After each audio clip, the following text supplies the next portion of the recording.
Hi, I'm Derek Fildebrand, publisher of the Western Standard. Today is February 3rd, 2021. Welcome to The Pipeline. I'm joined today by Western Standard News editor Dave Naylor. How you doing, Dave? I'm well, Derek. Great. And Corey Morgan, podcast editor and columnist extraordinaire. Happy to be warm today.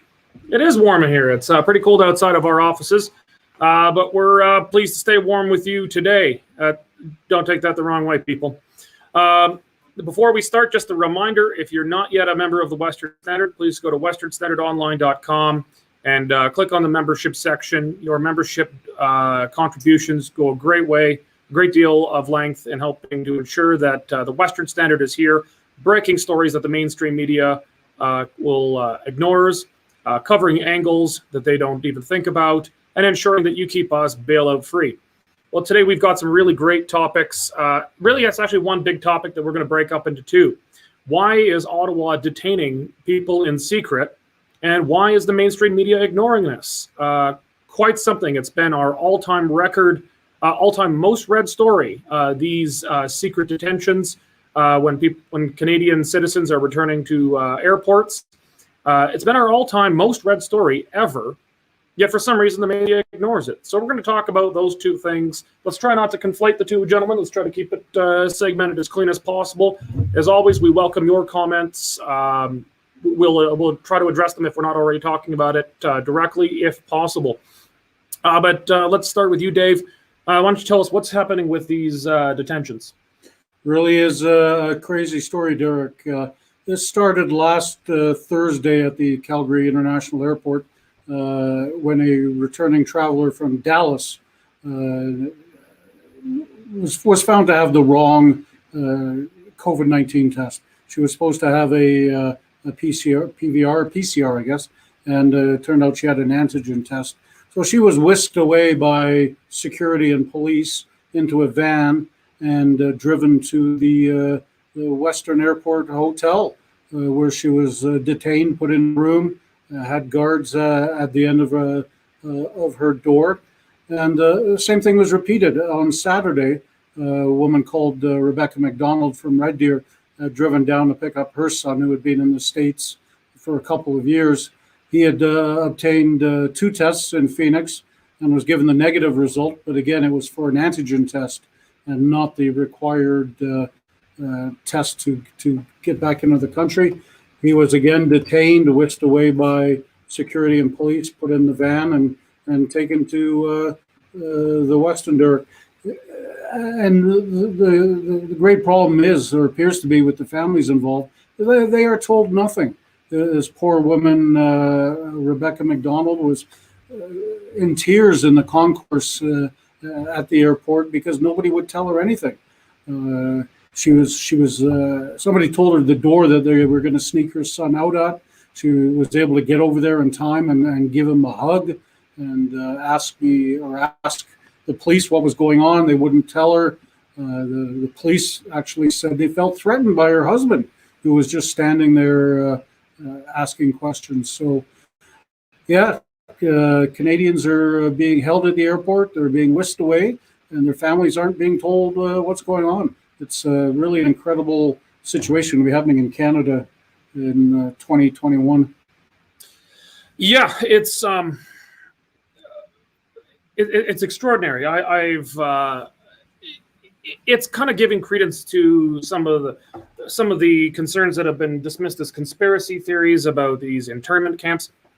I think internment camp is probably the wrong term to use because yes, people are being interned. But I think we conjure up much darker images of darker times in history. Not to say this is not a dark time in history and that there's anything proper about what's happening. But these are hotels. These are not slave labor camps. So I'd be careful about the term internment camp. But people are being interned against their will, and the biggest thing for me is that they're being taken away in secret. That authorities are not telling families where people are taking away. I can tell you right now, if I killed Corey and Calgary Police Service arrested me, my wife asked me where I was being held, the Calgary Police Service would tell her. They would tell my lawyer. They would tell interested people. They might even tell the media where I'm being held. Derek is alleged to have killed Corey, and Derek's being held at the downtown station. Okay, but why would they not be telling people now? It's bizarre. Corey, why do you think they're not telling people? Why are they doing this with such a bizarre degree of secrecy, do you think? Well, they fear pushback. I think I wouldn't be surprised. The officers are put in such a terrible position.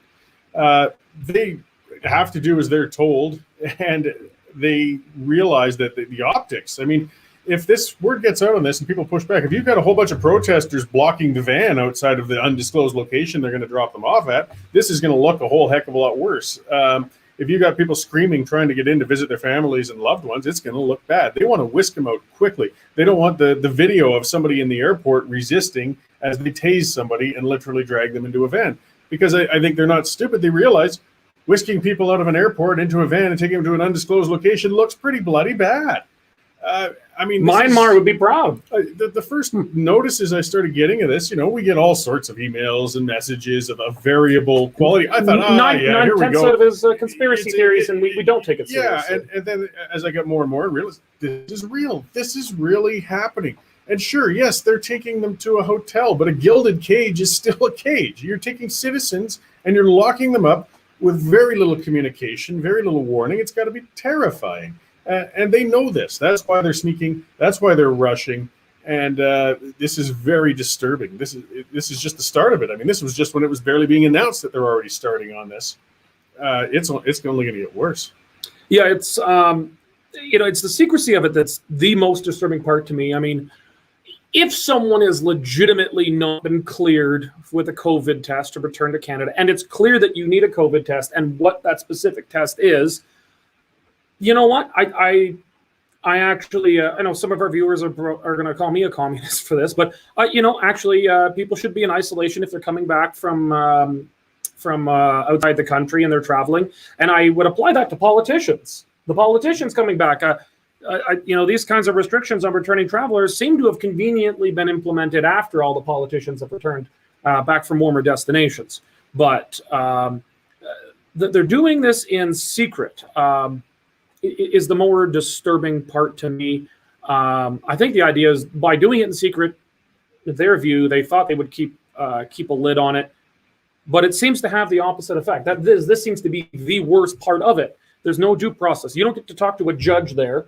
There's no bail hearing. So if I kill Corey, I get to go before a judge and ask for bail. I get to make a case. My lawyer will make a case about why I might not be a risk to flee, and they may or may not release me. But there's some due process there. There's no judge you get to go before and say, hey, I had a COVID test. It's just not the exact one that the government wants. I'm therefore a very low risk. I should not be held against my will without trial for potentially up to 2 weeks here. That's the disturbing part here. There's no due process, and people are being taken away in secret. And that's what Rebecca McDonald told me in an interview this morning, that her biggest frustration after a couple of days and settling down was just the complete lack of transparency. And she even said, she asked the police if he could be taken to jail instead of the detention center. They said no, there's no option. And she made the point that prisoners are treated better than her son was. At least if he was in jail, she would know where he was. But just imagine this poor mother, not being told anything about what's going on and having her son, taken away and put in the back of a van. It must have been absolutely terrifying for her. And, she was in tears at the airport. And she was just so frustrated because nobody would come and talk to her. Nobody from border services or the health people would come and talk to her, tell her what's going on. And, that would have just calmed everything down. She would have known where her son is.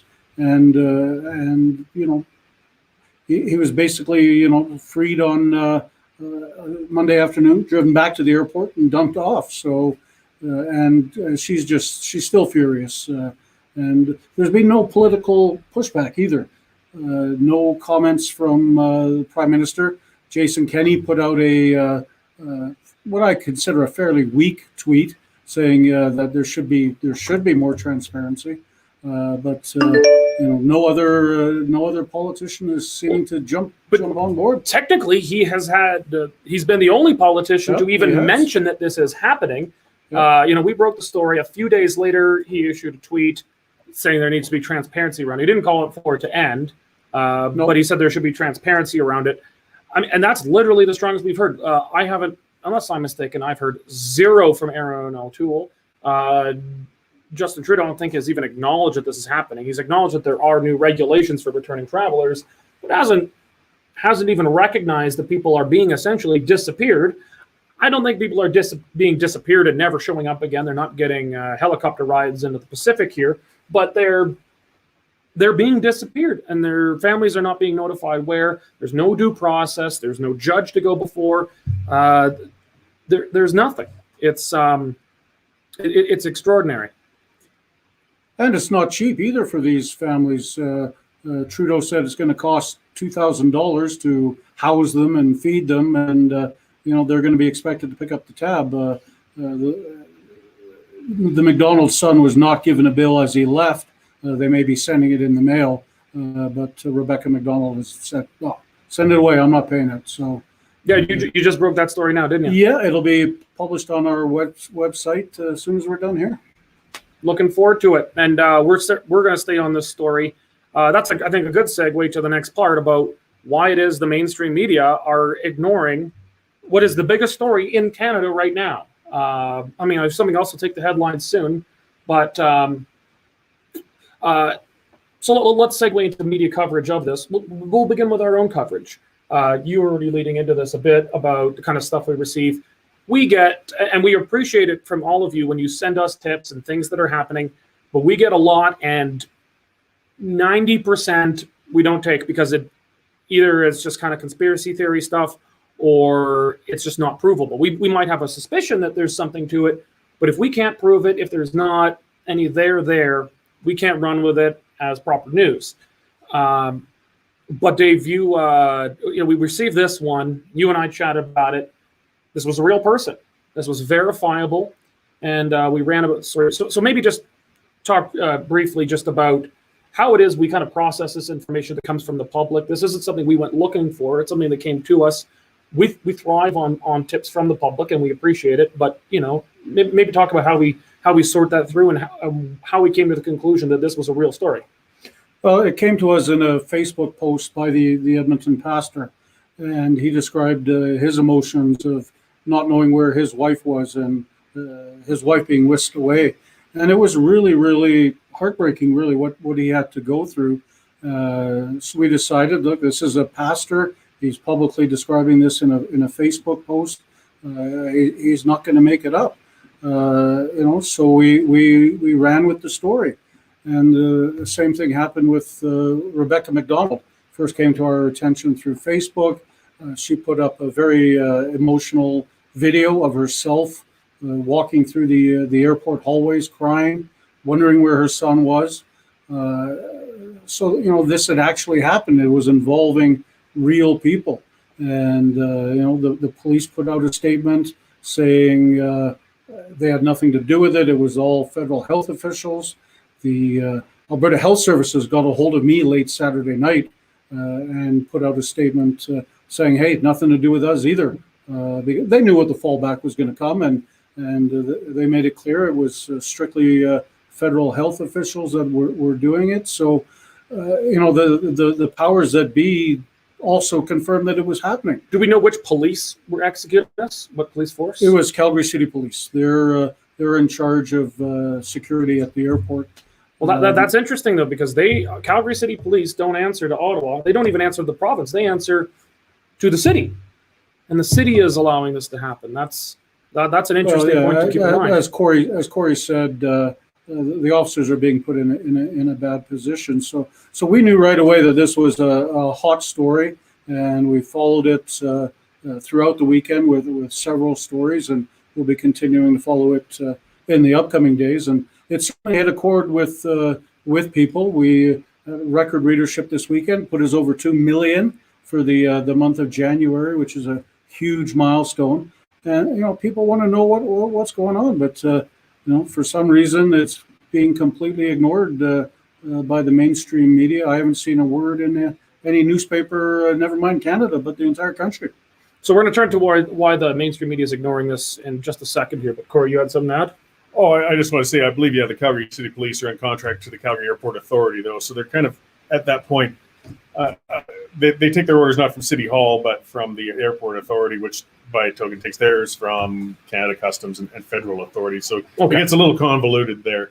But as much as I like to lay things on City Hall, this one isn't really on their lap. There's enough blame to go around without making it up. So that's a good point to add. So let's talk about the media coverage of this. We've talked about our coverage of it. It is our biggest story. It's our most read story in the history of the Western Standard. It put us over 2.1 million readers last month. Obviously, that wasn't just that story, but that coming at the end of January, it put us over that hump to hit a milestone there. This story was out for, I think, about 3 days, and there was nothing. I mean, some of the other alternative media touched it, after you broke it, Dave, but there was nothing whatsoever from the mainstream media. There was these nebulous stories alluding that there was something happening, saying there's new restrictions on returning travelers, but they would not talk about any of these specific cases. They wouldn't talk about people getting disappeared and their families not being notified. It was just kind of very high level, like, well, here's a government news release, and the media would kind of regurgitate that news release for people. The kind of boring, generic crap you see all the time. Corey, why do you think they have completely ignored this until really just now? I mean, I should add, after 3 days, and the mainstream media started to put out these kind of nebulous, generic stories about it. Jason Kenney issued his tweet. And once the leader of a government mentions something, well, then the media can say, okay, I guess it's official news now because the politicians talked about it. Why do you think they've just been so reticent to talk about the story? Because they're terrified of the cancel mob. There is an orthodoxy, a COVID orthodoxy, and you are expected to fall in line with whatever that mainstream orthodoxy is. When we've seen media figures who even talked about alternative treatments for COVID in the early days, and people were screaming with the pitchforks and torches saying we should shut down those media outlets or cancel those hosts who even dared talk about those sorts of things. Last week, I interviewed Drew Barnes, and he dared to question the accuracy of some of the testing methods. And look what happened. The leader of the official opposition was taking quotes from it and going haywire, and Drew Barnes actually backed down and apologized. I mean, they are outright scared of touching anything outside of what they're fed to regurgitate. And let's be honest, that's what the mainstream media is doing these days. They don't have the courage to dive into these issues anymore. The cancel mob knows how to hurt them and to scare them. They don't even call the offices of the mainstream media anymore. They call the sponsors. And they say, if you touch that again, we're not going to buy a car from you or this and that. And the sponsors get scared that they call the media. It comes all the way down the line. I mean, this illustrates the importance of alternative media, because the mainstream media is neutered. They knew about this story. They want to get the traffic and report on these things. These are people that really, they're journalists. They want to get out there, but they're scared. So it's all just milk a toast and follow the line. And we're seeing it today. And don't forget about the government money there, Corey. That too. The mainstream media gets a huge amount, millions of dollars. 600 million. 600 million from Justin Trudeau's Liberals. So, the bosses know that the story makes the government look bad. So, maybe that's the reason they're not covering it, Derek. Yeah. I mean, at the end of the day, media is a business, unless you're the CBC, but media is a business, and you have to respond to what the people paying you say.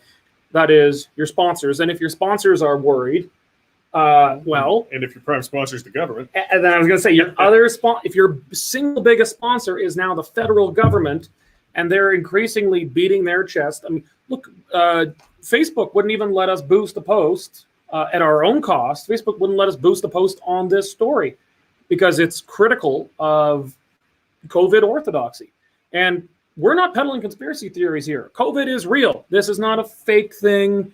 It's not a plandemic. It's a real thing.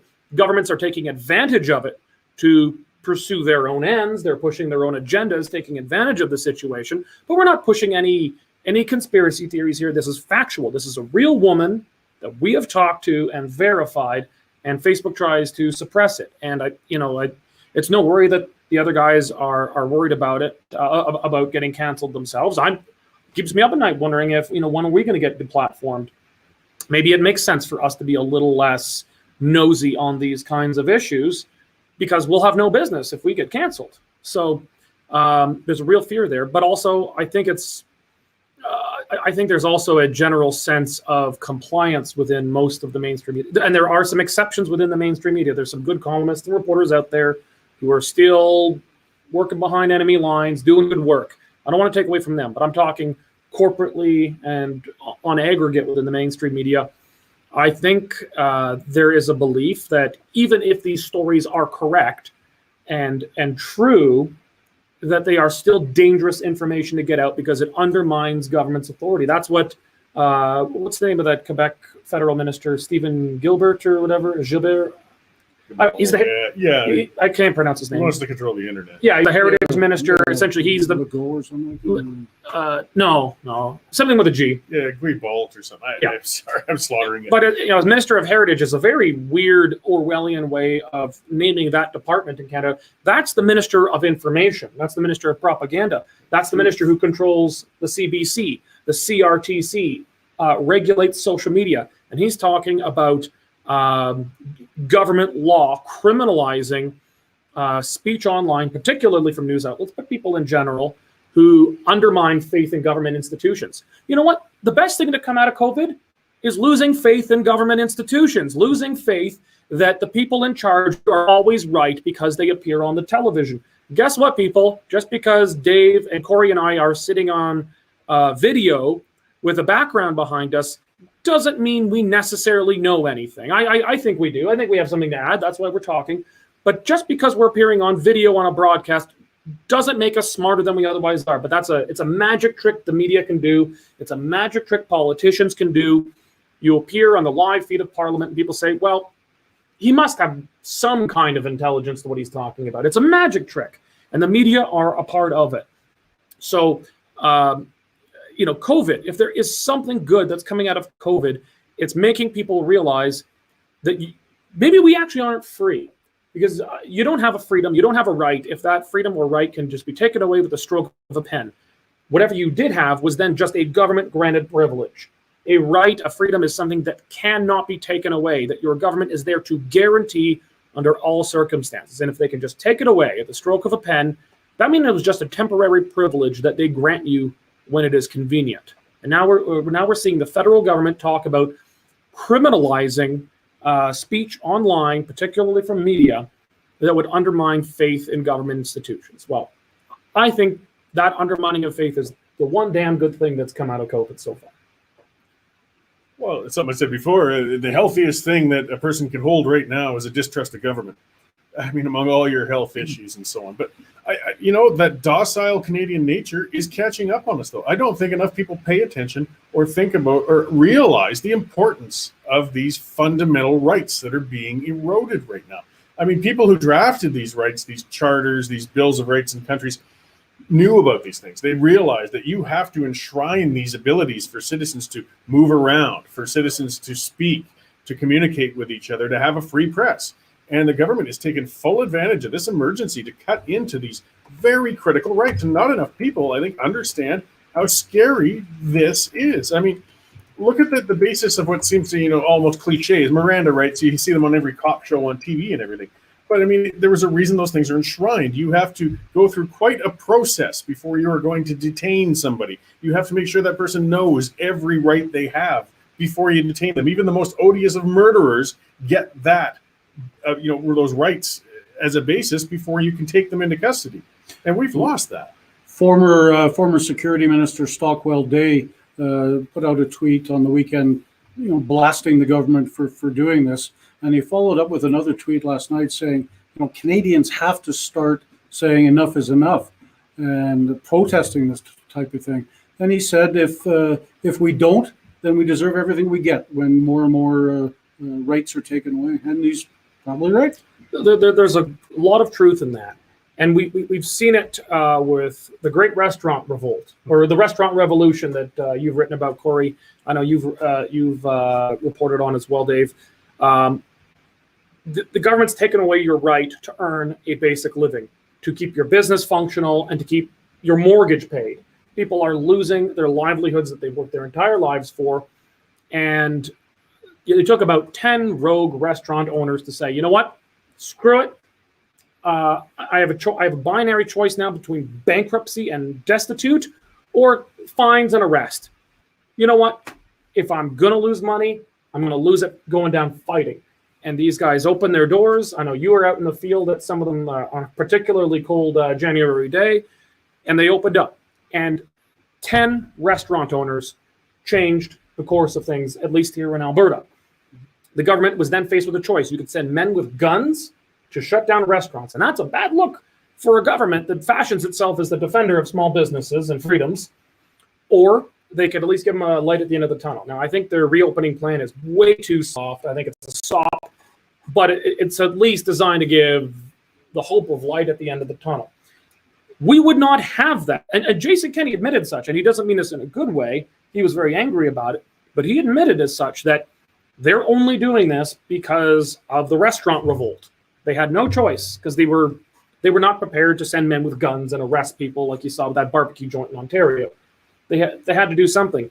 So I guess across the board, people have no choice but civil disobedience, non-violent and non-property damaging civil disobedience. Isn't it nice when you can actually change something without burning a city down? Yeah, so people got really upset with me pointing out, that this was more effective than all of the rioting and burning that some other groups had been doing over the last year. Some restaurants dared to feed people, and it worked.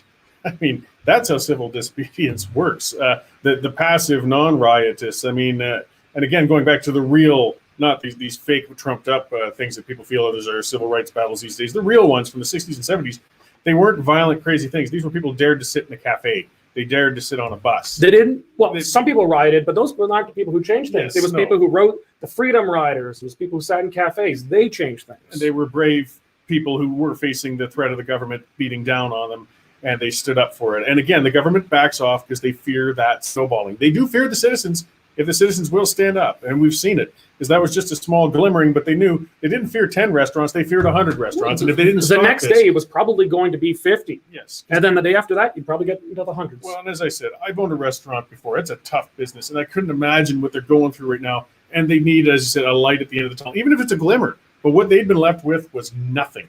And it just seemed like every press conference that came out, they came up with a new excuse as to why we're not going to open up again. And the final straw was kind of, well, you can go to a massage or a rub and tug, but you can't get a bite to eat because that's dangerous. And we're not going to say how do you know the rub and tugs are open? Rumor. Old Uncle Tickles told me. So you heard it here, folks. Corey says the rub and tugs are open. The selective, don't pay attention to this part, Jane. The selective nature of the reopenings is, oh God, I'm going to sleep in the office tonight. But you know what I mean. And it's the truth. I mean, we've got these shady, I would imagine, not terribly healthy environments to be in, and you can do that, but you can't sit down with somebody and have a bite to eat. We would imagine. So we're told. Yes. I'm sorry. I'm just trying to broaden our advertising base. So I can imagine some of the inquiries. When I see a weakness, I have to just pounce and rip you for everything it's worth. I believe you. I believe that they're open. Yeah. Well, I had to delve into bad taste. Yeah. It's my nature. Yeah. It's pretty rare I can make Corey blush. You're normally the one who gets us going. So that's thankfully Jane really watches my show. Yeah. It is, and it's too bad because I think there are some reasonable safety precautions people should be making. When I'm coming into the offices here in downtown Calgary, I take the LRT in, and I wear a mask there because we're in close quarters. It's a pretty empty train. There's not actually many people going to work on the train, but I wear a mask on it. I mean, it's a closed environment. The problem is the government's gone so radical in what they're doing, so authoritarian in what they're doing, that people need to engage in peaceful non-compliance. I would just encourage people who want to go down that route to do so reasonably. Just because you have a right, at least a natural right, maybe not a government right anymore, just because it's important to protest against something and to not to peacefully non-comply with what's happening, still be reasonable. So I would ask, restaurant owners who want to reopen before the government says that you have the privilege to earn a living again, I'd encourage you to still, keep the tables apart, some reasonable social distancing, some basic measures. Just because you want to engage in peaceful non-compliance, which I encourage folks to do right now, I would not encourage people to unreasonably do so, to actually put people at risk. We need to demonstrate that we're responsible in what we're doing with this, not just flouting things for the sake of flouting things. Let's show that, because with every right, I believe, is also an equal responsibility. And if we're going to show that we deserve our rights, we have to demonstrate that by still being responsible. Closing thoughts, gentlemen? Just that we'll keep on top of this story of the secret detentions, and if the mainstream media keeps ignoring it, fine with me. You all know where to get the latest news: westernstandardonline.com. Corey? I'm left speechless now. I'm not talking. I was gonna... Hey, Corey has finally known when to stop. Wow. Yeah. Oh, that is a milestone moment. There is a first time for everything. I'm sorry. Okay, well, folks, I very much appreciate all of you joining us here today. It's my blood's boiling, so I should probably get back to some more boring administrative office work here. But thank you all very much for joining us. Thank you to all of you who are Western Standard members, and to all of you who are not yet members, please go to westernstandardonline.com, become a member, support non-government funded independent media serving Western Canadians. We're here for you, but we hope that you'll be there for us as well. Also, just a bit of a teaser. We're going to be piloting a new show. Mark Petroni, you might remember him as the Calgary bureau chief of Sun News Network when it was around. He currently has a radio show in the Toronto area, morning show. He's sort of a Daniel Smith of that area, but he's actually a Westerner. He's just exiled out east for now because who thought we'd come to see the day where you go east to get jobs and leave the west? But that's what he's doing. But we're going to bring him back here, and we're going to be piloting him here as a regular show. The first show is going to be noon, 12 o'clock Mountain Standard Time. We're gonna go for an hour to pilot the show. We'll have me and Dave will be on as guests, but we're gonna pilot the show with Mark Petroni. So be here to check out how it goes and let us know what you think. Thank you very much for all your time joining us today. God bless.